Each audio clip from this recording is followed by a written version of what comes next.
lo que es el resumen de esta clase, además de la de fisiología. Quiero comenzar preguntándole sus nombres para irlos conociendo un poquito. Bueno, mi nombre es Edgar Dávila, soy de Tele. Armando Moraga, ¿Están acostumbrados al calorcito de aquí de Managua? Yo soy de aquí, originario de aquí. Ajá, pero vive allá. ¿Qué conocen acerca de la bioquímica o hasta el momento que han entendido acerca de esta rama científica, por así decirlo? Los estudios físicos y químicos, es decir, para mí lo físico y químico igual a bioquímica. Pero además de eso, o sea, ¿qué es lo que trata en el organismo? Entrelazamiento de moléculas. Este resumen, más que todo, cuenta de solamente conceptos, cosas que nosotros vamos a utilizar en nuestra vida diaria cuando lo vayamos a aplicar. Y entonces esto es lo que vamos a estar viendo ahora. Un pequeño resumen de casi todo lo que es el temario de bioquímica. Se dice que primero es la ciencia que estudia la composición química de los seres vivos, especialmente todo lo que rige nuestro organismo. Proteínas necesarias para el organismo para poder nutrirnos, los carbohidratos y los lípidos para darnos lo que es la energía. Carbohidratos es todo lo que es pan, pastas, los lípidos, todo lo que es grasa, la mantequilla, y los ácidos nucleicos, muy importante porque estos ácidos están en nuestra información genética o el ADN. Además de las reacciones químicas que sufren estos compuestos que les permite obtener energía y generar una biomolécula propia. Se dice que la bioquímica trata las macromoléculas y las micromoléculas. Cuando un organismo ingiere una macromolécula, lo que hace la bioquímica o todo el proceso bioquímico en el organismo es degradar esta célula para que al estar metabolizándose en el organismo sea de menos tamaño o simplemente menor peso molecular para que ésta pueda atravesar la membrana o la barrera para poder absorberse. En el metabolismo tenemos dos funciones importantes. El catabolismo, que es la transformación de las biomoléculas complejas o grandes en más sencillas. Y esto es importante porque aquí se libera la energía. O sea, cuando yo como algún dulce, mi organismo está realizando por medio del metabolismo esta parte. ¿Para qué? Para que yo absorba la energía del azúcar, mi hígado lo metabolice y pueda tener energía en mi cuerpo. Muy distinto a lo que pasa con las personas cuando tienen diabetes o cuando hay una insuficiencia en su hígado. El anabolismo utiliza esta energía liberada para recomponer los enlaces químicos y construir componentes de las células como son las proteínas y los ácidos nucleicos. En resumen, o sea que si yo tengo una parte del organismo que es mi catabolismo, que él está liberando toda la energía de los nutrientes que estoy consumiendo, el anabolismo lo que va a hacer es agarrar esta energía y convertirla, ¿para qué? Para que haya un mejor procesamiento de todo el organismo, de todo lo que yo constituyo como un ser. Por último, en información genética es que el ADN es un polímero. ¿Qué es polímero?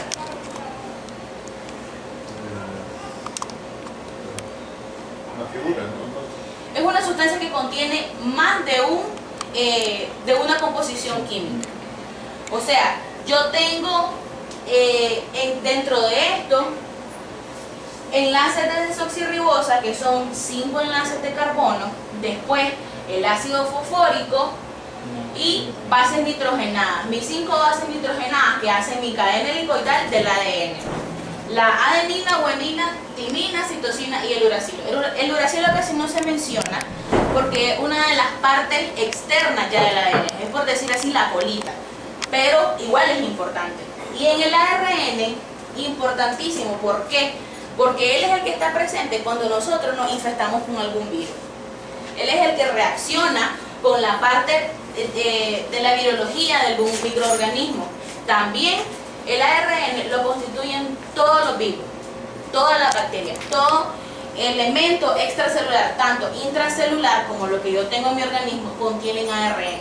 ¿Y qué es lo que pasa cuando una persona se infecta de algún virus? Una gripe común. ¿Qué pasa con el ARN del virus? Se combina con el mío.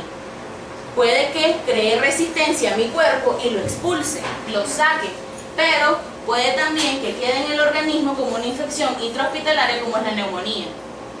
Y ya queda en mi organismo, esta penetra, obviamente más agresivo, y ahí mi ARN se combinó con el de la bacteria o el virus que penetró en mi organismo.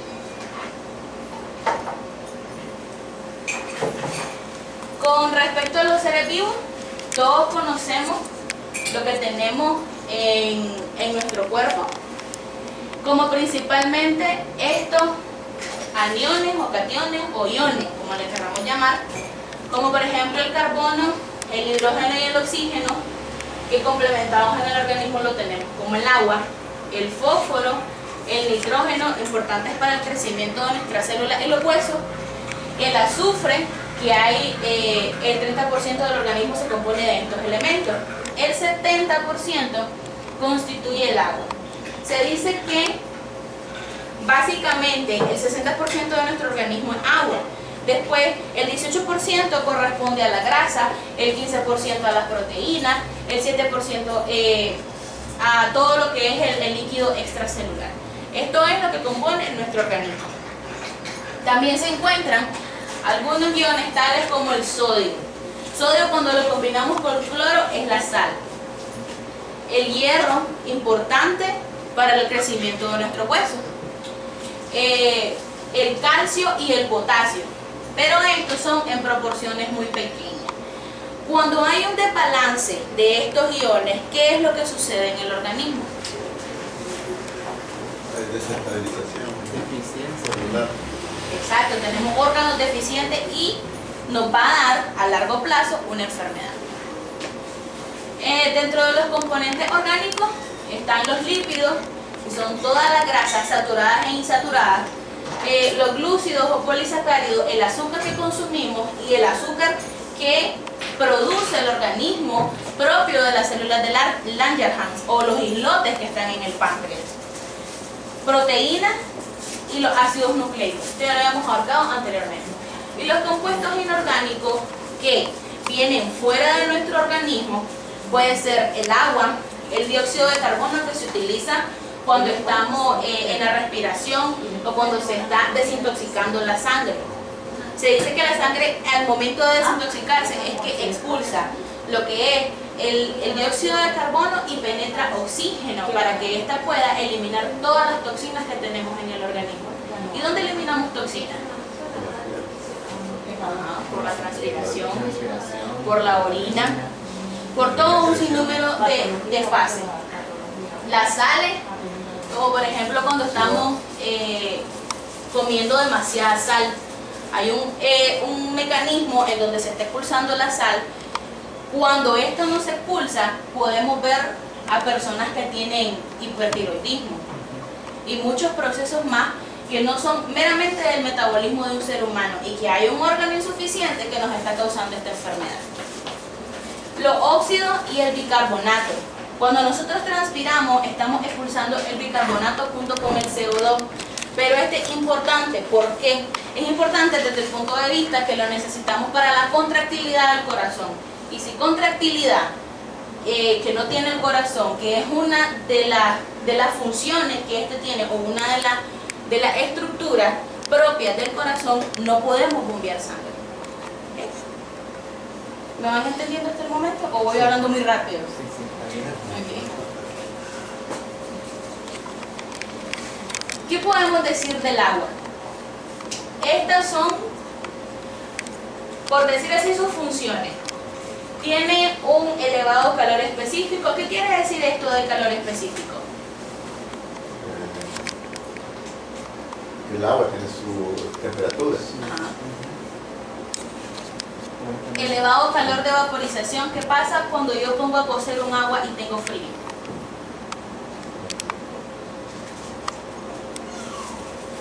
Da calor, o sea, el agua, al calentarlo, el vapor.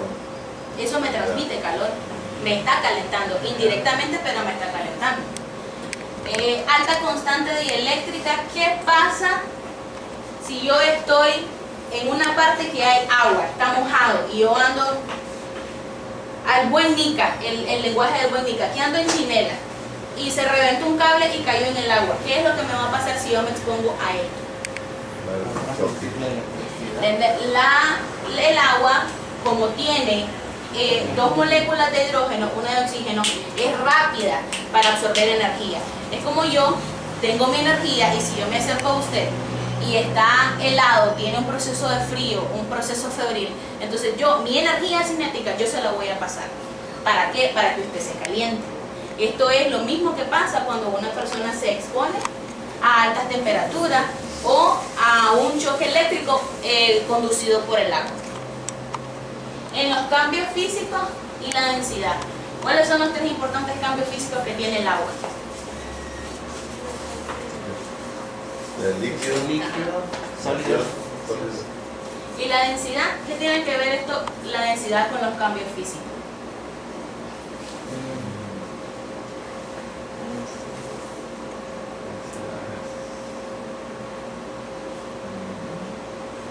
Es ese cambio que tiene, ¿no? Si Ese cambia, cambio. si yo pongo a congelar agua, se me vuelve hielo. Ajá, ¿y qué hago si ese hielo, ese pedazo de hielo, yo lo sumerjo en una pila de agua? Tiende a diluirse. Tiende a diluirse. Cuando él se está desintegrando, él sube. Entonces, a mayor peso molecular, él baja. Cuando este peso molecular está disminuyendo, él flota. Esto es lo que pasa con la densidad del agua. Y ahí con las propiedades tenemos que es el disolvente polar universal. Polar, toda sustancia que pueda ser disolvida por algún, obviamente, disolvente. Claro, no voy a venir a tratar de combinar aceite con agua, porque nunca se va a diluir. Es más, va a estar la capa de agua encima y el aceite abajo. Nunca se va a mezclar. Y si se mezcla, puede que toda la grasa que contiene el aceite, todos los lípidos que contiene esto, baje a tal punto de estar por encima del agua y él vuelva a resurgir, pero nunca se van a combinar las moléculas. Reacciones químicas, importante en esto, ¿qué es lo que pasa cuando yo le administro agua oxigenada o cualquier tipo de agua a una penicilina?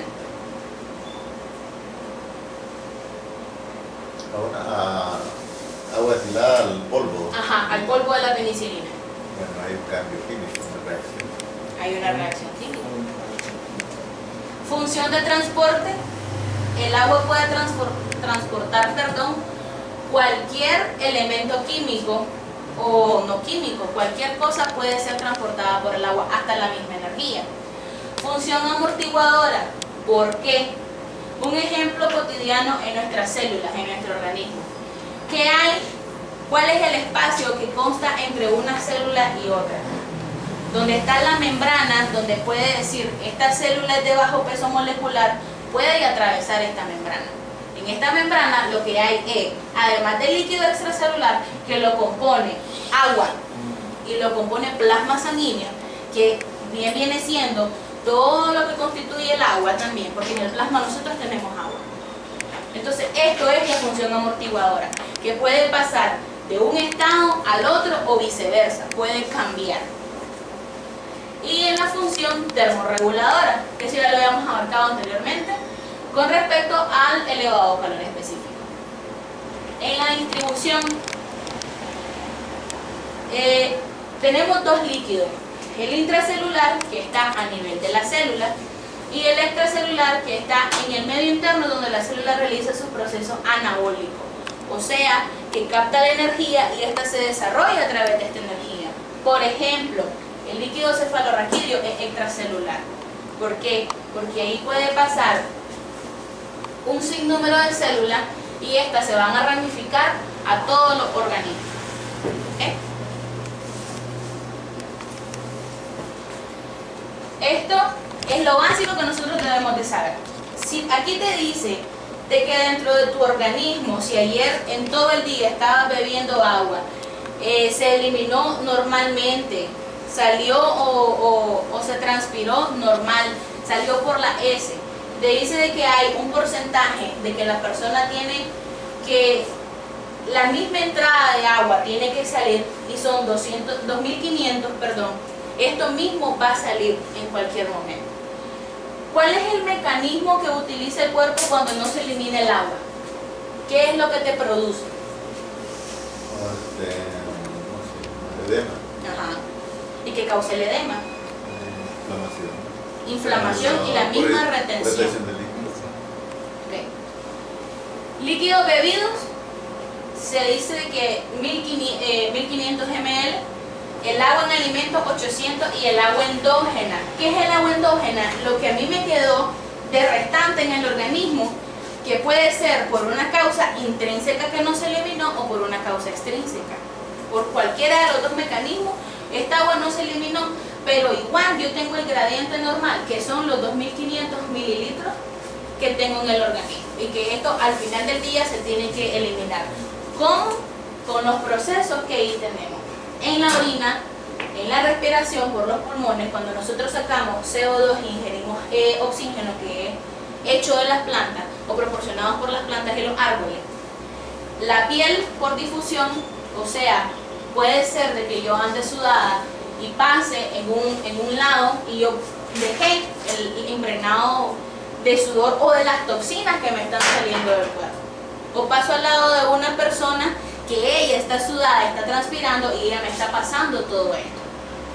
El sudor normal cuando nosotros hacemos ejercicio o vamos caminando muy rápido, cualquier cosa que nos provoque el sudor, y por medio de la heces. Algunas veces cuando no se elimina por medio de la heces, ¿cómo se ponen? Duras. Cuando hay heces demasiado acuosas es que hay mucha salida de agua. ¿Por qué? Porque hay un daño meramente en el intestino delgado, que este no pudo absorber el agua necesaria y la dejó en todo lo que era el bolo todavía que se estaba formando. Al pasar al intestino grueso, aquí se dan lo que son las heces acuosas. ¿Cuál es la diferencia de duro a aguado? O sea, yo sé que lo normal es lo medio sólido. Ajá. Pero ¿por qué se dan esas dos? Bueno, duro por falta de agua, otro por mucha agua. ¿O cómo trabaja? Recordemos que fisiológicamente en el intestino delgado es que se da todo lo que es la absorción de vitaminas, minerales, proteínas, grasa, agua, todo esto. Entonces, cuando no hay un total de excreción de agua y quedó en el intestino delgado, esto pasa directamente al intestino grueso porque tiene que seguir su camino. Entonces aquí es donde se produce, no hay una absorción del agua y nos causa heces acuosas, por decirlo así. Diarrea es un término distinto, porque diarrea te puede causar o puede ser causado por algún factor, por ansiedad o porque comiste algo, alguna bacteria que tenés en tu organismo, diferentes ramas. Pero las heces acuosas, cuando no hay absorción necesaria del agua, entonces ella tiene que buscar para dónde salir. Y la manera más fácil cuando ya están en el intestino delgado, ¿cuál es? Por el ano, excretarlo totalmente. Cuando es seca, es que hay poca cantidad de agua en el intestino delgado, cuando esto hizo el movimiento de peristalsis para poder pasar el bolo a hacerlo heces, entonces es por eso que se contrae y se pone duro. Y es así que les causa a las personas hemorroides muchas veces. Cuando es una causa intrínseca, se produce un hemorroides. ¿Por qué? Por la heces dura, que al pasar por el conducto del recto y el ano, este pasa raspando la pared porque no tiene un movimiento que te diga, bueno, estás en un estado acuoso, vas a pasar suavecito y va a salir, va a buscar su conducto para poder salir. Entonces pasa rozando estas paredes se ulceran y obviamente ahí viene lo que es la sangre y hasta incluso inflamación. ¿Comprendió? En los lípidos, las propiedades de los lípidos, ya habíamos hablado de que son las grasas, todo lo que consumimos con grasa, ese pollito frito que nos vamos a comer, que obviamente está pasado por aceite, y que el aceite es un lípido que a altas concentraciones o a un alto punto de ebullición, se hizo más líquido y frío lo que se le puso en él. En las propiedades tenemos que da energía. Obviamente todo lo que nosotros consumimos con grasa, la grasa te va a estar dando y dando y dando, regenerando energía cada momento que van a consumir. Esta es una propiedad catalítica. ¿Por qué catalítica? ¿Qué es lo que había dicho el catabolismo?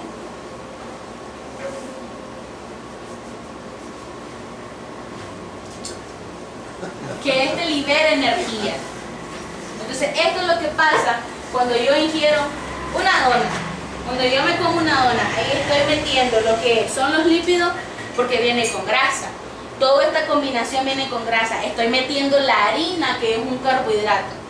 Entonces esto, al pasar después de la faringe al esófago, lo que va a causar esto es degradación del estómago por el ácido clorhídrico y me va a causar un lípido que adentro del organismo esto va a generar energía y se va a convertir en una fase catabólica.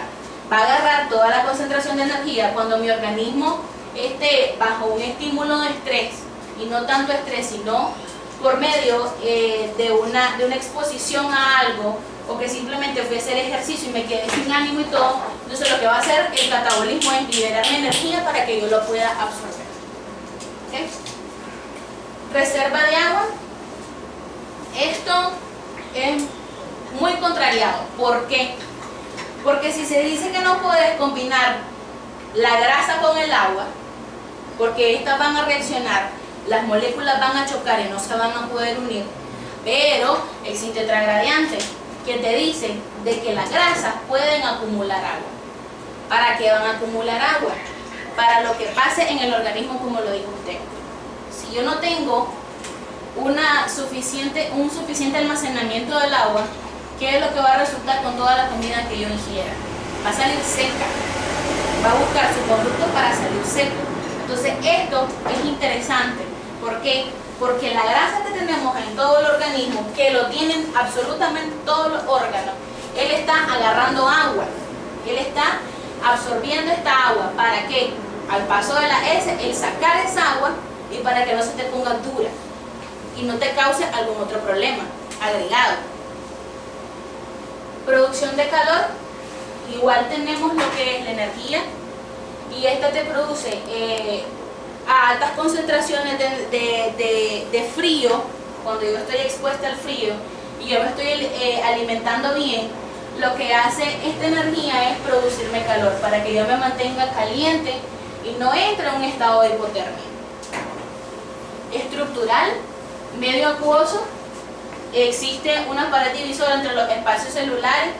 ¿Alguno de ustedes se ha sometido a alguna cirugía? Cuando se hace la cirugía, lo que hay, independientemente de que seamos delgaditos o gorditos o cualquier cosa, nosotros almacenamos grasas en el organismo. La grasa lo que permite hacer, ya hablando quirúrgicamente, es entre la piel y el órgano, tiene que haber una membrana separadora que proteja la piel y proteja el órgano. Entonces esto es lo que dice la pared divisora de los espacios celulares. O sea que tiene que haber grasa para darme soporte, para darme protección, cualquiera de las cosas. Y la informativa, que es la comunicación entre los órganos. Comunicación que existe en que el hígado va a estar separado de mi estómago. ¿Por qué parte? Por la grasa. Claro, cuando esta es demasiado, nos puede causar alguna otra enfermedad. Y ahí miramos que hay enfermedades acidopépticas. Por el hígado puede haber cirrosis por tanta grasa que hay en este hígado. Y en la clasificación tenemos que pueden ser los ácidos grasos, que son popularmente llamados las grasas trans, que pueden ser insaturadas. ¿Por qué se les llama insaturada?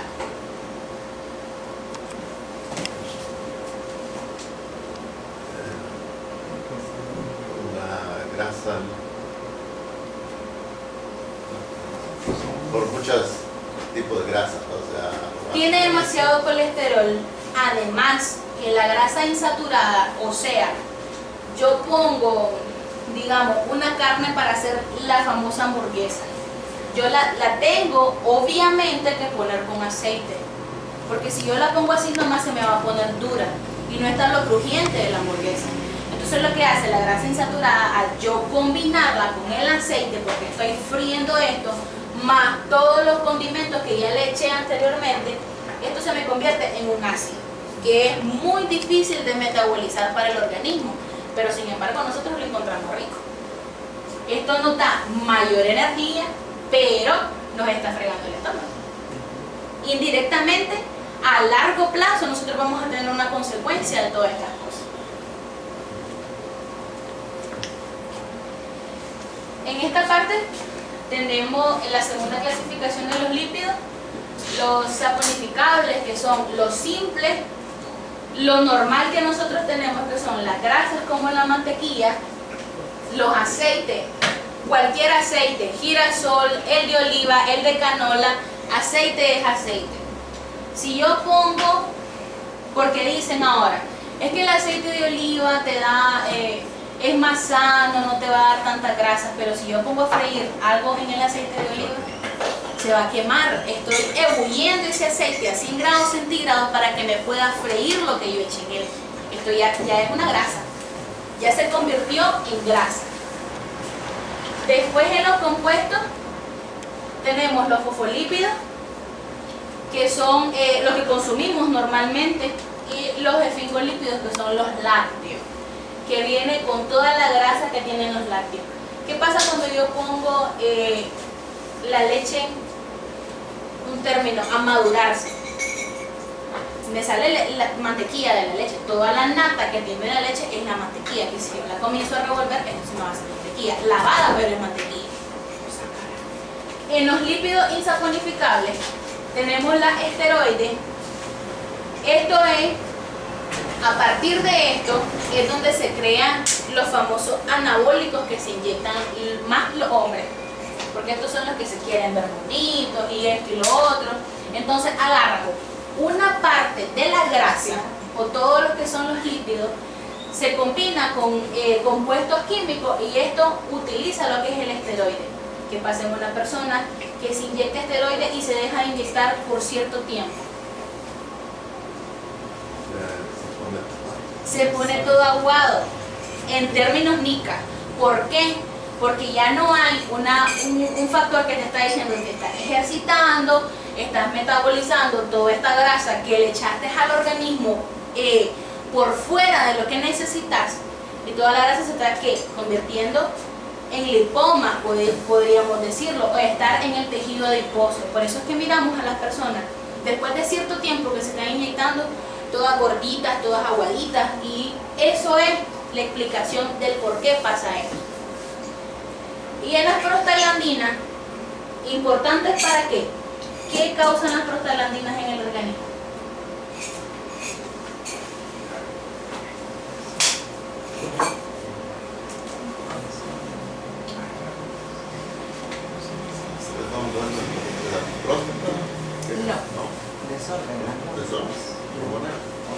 Es hormonal. Lo que hace las prostaglandinas es liberarse cuando nosotros estamos pasando por un cuadro de dolor. Entonces, ¿qué pasa si yo voy en una moto y me caigo y me rasgo toda esta parte del brazo? Mi organismo va a liberar prostaglandinas, ¿para qué? Para desinflamarme, para reducir lo que es la contractilidad del corazón, que está bombeando sangre, y que haya un edema peor del que se me va a formar, que me inhibe el dolor por medio de ser antiinflamatorias. Esto es lo que pasa con la prostaglandina, y que obviamente viene siendo un lípido que al entrar con el organismo, al entrar en conjunto con el organismo, se me va a formar una hormona. Sea lípido o no sea lípido, ella es una hormona. Siempre va a tener una naturaleza hormonal. Esto es un poquito de cómo se adhiere todo lo que es la grasa a una estructura lipoproteica. Tenemos dos diferentes tipos de enlaces, en donde en el HDL se supone que es el colesterol bueno, y el LDL es el colesterol malo, que necesitamos indirectamente de los dos. Uno me va a causar energía, el otro me ayuda a metabolizar esta energía que yo estoy captando. tenemos la parte de la unión del colesterol, que está en todas las grasas trans. Y aquí, cuando los receptores están captados en la lipoproteína, pasa en un momento a ser, obviamente, absorbido un ácido graso y se combina con nuestra proteína que ya está aquí formulada. ¿Para qué? Para que esto nos pueda dar energía en el organismo. ¿Se lo explico otra vez o lo entendí? No, lo que yo quiero saber es con respecto a en el organismo, el colesterol bajo, o sea, el LDL, el que debemos tener más en el cuerpo o tener menos en el cuerpo para poder balancear el hecho. Puede tener de los dos balanceado. O sea, no puede haber más de uno y menos del otro. Siempre tiene que ser 50 y 50. Porque si hay más de uno, nos produce enfermedad o una deficiencia. Si hay menos de uno, igual es el caso. Entonces tiene que ser un balance equilibrado siempre en todo organismo que nosotros tengamos en el cuerpo. En los glúcidos, también llamados hidratos de carbono o azúcares, se encuentran en los vegetales, los cuales a través del proceso de la fotosíntesis combinan el CO2 y el H2O. O sea, cuando nosotros respiramos a través de todo lo que fue el proceso de combustión de la planta, estamos adhiriendo a nuestro organismo el oxígeno que fue purificado por estas plantitas. Estamos sacando el dióxido de carbono que nosotros al sacarlo se les pega a ellas y ellas lo metabolizan de una manera distinta. Después dice que dan moléculas hidrocarbonadas que son los glúcidos, o sea el azúcar, proporcionando a las plantas y a los animales que se alimentan de ellas la energía necesaria para los procesos metabólicos. Y aquí tenemos el famoso CHO, carbono, hidrógeno, oxígeno y el grupo hidroxilo o el grupo alcohol. Dentro de sus funciones, reserva energética, formación de estructura, mantener la actividad muscular, temperatura corporal, la tensión arterial. ¿Por qué es importante mantener un nivel de azúcar normal para la tensión arterial? Porque al elevar el azúcar elevado se aumenta la presión. El correcto funcionamiento del intestino y la actividad neuronal.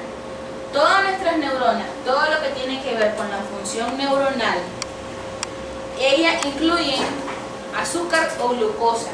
¿Para qué? Para que haya una buena sinapsis y no solamente la comunicación que significa lo de la sinapsis o todo el estímulo que te manda a algún órgano o algún recuerdo que vos tengas, sino que ellas para poderse movilizar, o todo mi organismo para poderse movilizar en algún punto, tiene que conllevar lo que es el azúcar.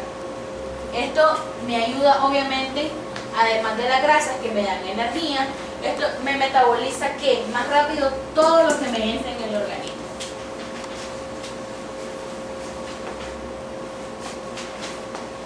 En sangre, se dice que la glucosa en ayunas es de 70 a 110 miligramos por decilitro. Y la postprandial, que es después de haber una ingesta de alimentos, es de 140 a 150 lo máximo. Cuando yo tengo una persona que está pasando por un proceso diabético, si yo le tomo una prueba de glicemia o glucosa a las 6 de la mañana, que él no ha ingerido ningún alimento, esta glucosa me va a salir más alterada. ¿Por qué? Se dan dos gradientes, la diabetes tipo 1 y la tipo 2. La tipo 1 es que yo tengo que ser insulino dependiente, que mi hígado y mi páncreas no están trabajando en conjunto para metabolizar toda la insulina que yo necesito. Entonces eso causa que las personas estén inyectando a cada rato la insulina. ¿Qué hace la insulina? Capta toda la glucosa que yo estoy dándole al cuerpo, esta la metaboliza y la forma en energía. Entonces, ¿qué pasa? En un diabético tipo 1 yo le tengo que estar inyectando insulina para que éste pueda generar ese metabolismo y poder absorber toda la energía. La diabetes tipo 2 es muy distinta. Es en donde hay demasiada producción de insulina, pero esta no me está funcionando. No me está creando aquel metabolismo que me diga, estoy consumiendo glucosa, tengo que agarrarla y desintegrarla para componerla en energía. Por eso es que los diabéticos tipo 2 están tomando a cada rato el fármaco. ¿Para qué? Para hacer que el hígado funcione y me capte toda esta energía que le está entrando al organismo. Eso es la diferencia entre las dos diabetes. Claro, existe la diabetes gestacional. ¿Por qué? ¿Qué es lo que pasa en una embarazada?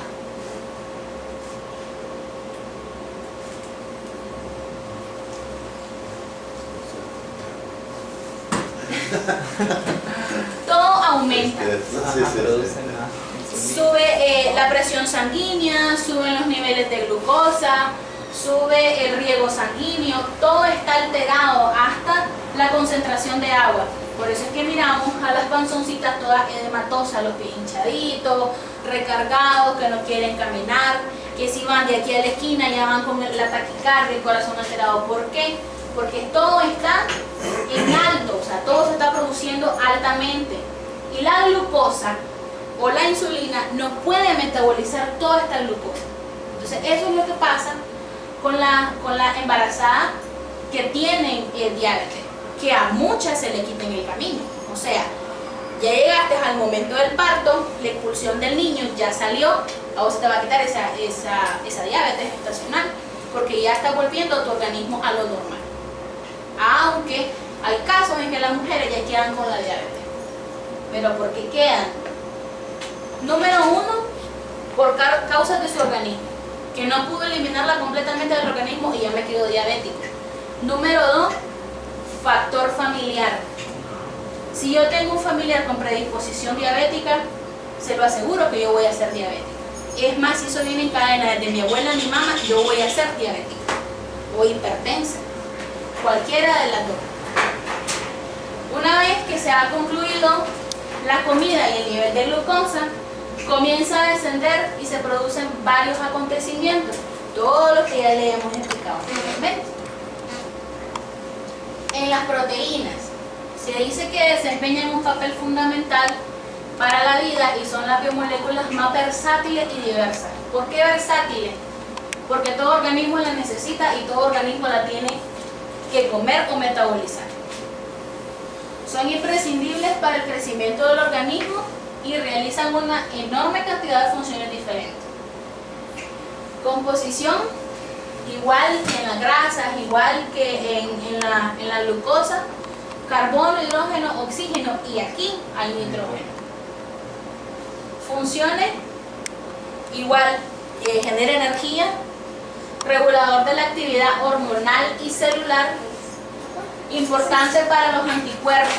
Las proteínas, cuando son absorbidas por el organismo, una parte se metaboliza para ser absorbida igual en el tubo digestivo y otras se van a mi ARN. ¿Por qué mi ARN necesita proteína? Para poder hacer fuerte a una infección que yo tenga, para que mi organismo cree una resistencia contra algún virus y este virus, cuando a mí me toque, no sea agresivo. Si logró penetrar en mi organismo, que no sea agresivo, que se me presente leve o pasajero. Pero si él penetra, que mi propio ARN tenga un momento en el que diga, sí, penetraste, pero soy fuerte, no me vas a atacar de la misma manera.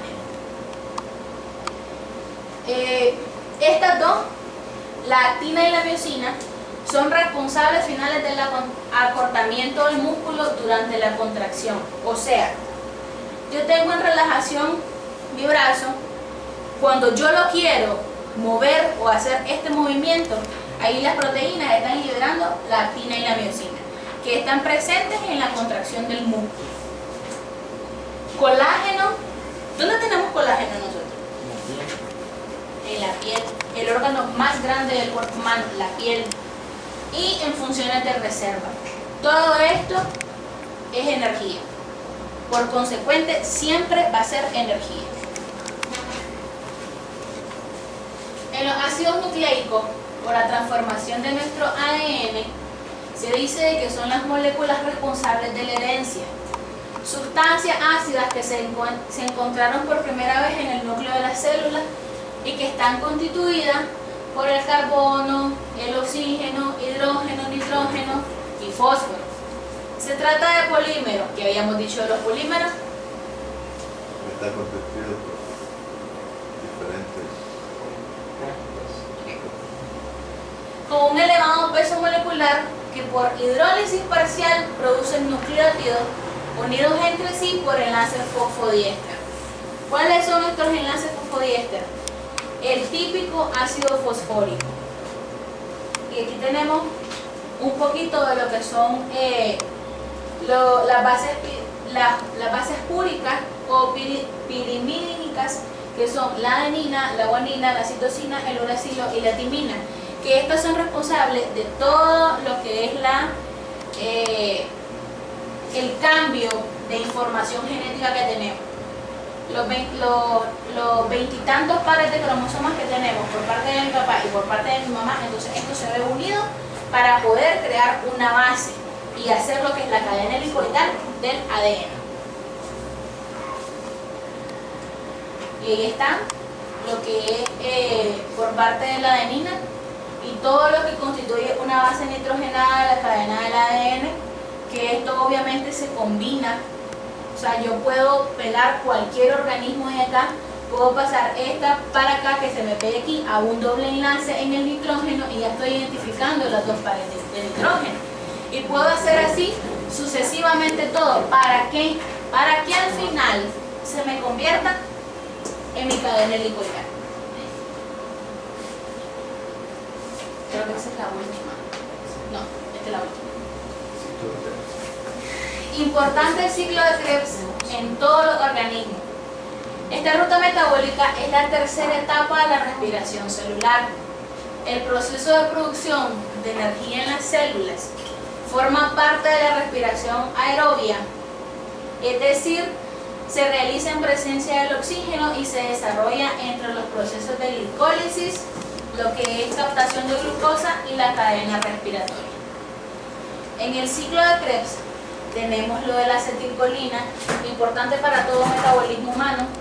Entonces tenemos de que puede entrar lo que es el CO2 a la célula.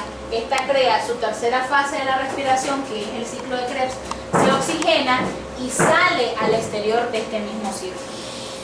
Igual lo tenemos con todo lo que es la grasa, todo, absolutamente todo nuestro organismo. Cuando nosotros le metemos algún tipo de energía, este realiza el ciclo de Krebs. ¿Qué es lo que hace? En palabras simples, oxigenar nuestras células, captar la energía para que esta célula esté en constante movimiento y desechar lo que yo no necesito. Eso es, en palabras simples, el ciclo de Krebs. Y eso es final. ¿Alguna pregunta? Cuando uno hace ejercicio, Ajá. bueno, pierde, como que se desmaya o cosas así. Eso es como que se baja la presión, o